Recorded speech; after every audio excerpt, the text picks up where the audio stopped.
Ever wonder how a city becomes the center of the world? For London, Paris, or Rome, it was a slow, organic climb. But for Madrid, the vibrant capital of Spain, it was an overnight transformation, a single decision that rocketed a small town to the heart of a global empire. Let's uncover the story of how Madrid, against all odds, became the capital of the Spanish Empire. Before it was a bustling metropolis, Madrid was a simple Moorish outpost. Founded in the 9th century as Mayrit, it was little more than a fortress built to protect Toledo from northern invaders. Even after being conquered by Christian kings in 1085, Madrid remained a secondary town, overshadowed by grander cities like Seville, Toledo, and Valladolid. It was known for its decent hunting grounds and access to water, but it was hardly a place you'd expect to run an empire from. So, what changed? Everything. The year is 1561, and King Philip II is on the throne. His Spanish empire is colossal, stretching from the Philippines to the Americas, an empire on which the sun truly never set. Unlike his predecessors, who moved their court from city to city, Philip wanted something radical, a permanent, fixed capital, and his choice, the unassuming town of Madrid. This decision baffled many, but Philip was a shrewd political operator. First, Madrid was located almost perfectly in the geographic center of the Iberian Peninsula.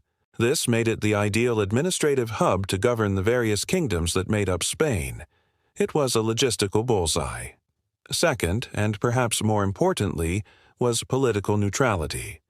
Older cities like Toledo and Valladolid were dominated by powerful nobles and influential church leaders. Philip didn't want to deal with their entrenched interests. He wanted a blank slate, a city whose primary loyalty was to the crown alone.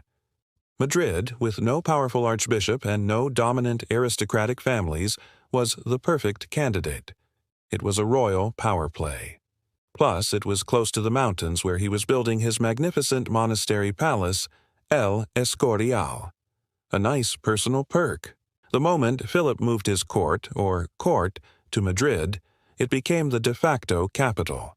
The impact was immediate and explosive. A town of fewer than 20,000 people was suddenly flooded with bureaucrats, ambassadors, artists, and opportunists from all corners of the globe. This sleepy town was now the place to be. Madrid instantly became the nerve center of the Habsburg government. Decrees that shaped the fate of mines in Bolivia or trade routes in the Pacific were signed right here, in the city's Alcazar. This influx of power and wealth also ignited Spain's golden age, the Siglo de Oro. The royal court was a magnet for talent.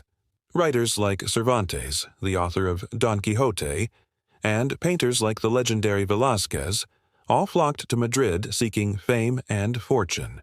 The city, with its newly built Plaza Mayor, became the beating heart of the Spanish-speaking world's culture. But the transformation wasn't complete. While the Habsburgs established the government, it was the Bourbon king, Charles III, in the 18th century who gave Madrid its grand European makeover. He gifted the city with timeless landmarks like the Prado Museum, the magnificent Puerta de Alcalá gate, and the Royal Botanical Gardens, shaping the elegant city we know today. From a remote Moorish fortress to the epicenter of a global empire, Madrid's story is a powerful reminder of how a single, strategic decision can change the course of history. It's a city built not by slow evolution, but by royal decree, a capital by design. Thanks so much for watching.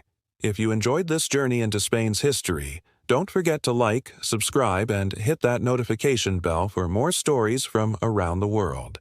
See you in the next video.